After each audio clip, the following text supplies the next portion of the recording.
In this lesson, we're going to learn about probability. So if we have a problem like this that says, if you flip a coin, what is the probability that it will land on heads?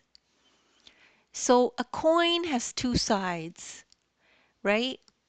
These are the two sides, heads or tails. Those are the only two possible ways it could land.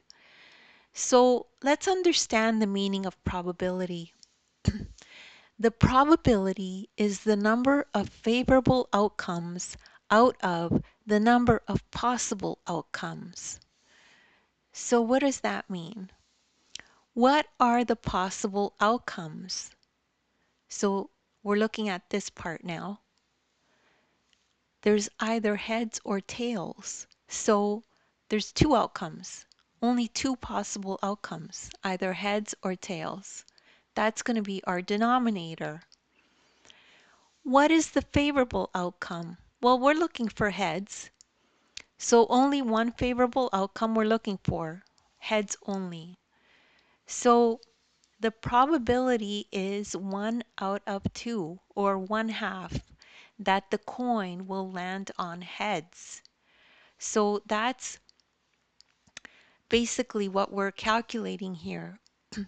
The number of favorable outcomes, which is 1, out of, which means divide, the number of possible outcomes, which is 2. So 1 out of 2 times. So basically 50% of the time we will get heads. And that's the end of that lesson. And don't worry if you don't understand this right away. You could rewatch the video. I also have links in the description to other videos that are similar to this if you need extra practice. As well, you could download the ebook. In the ebook, you'll find this exact lesson. You can follow along in the ebook as you watch the video. Thank you so much for listening, and please remember to like and subscribe.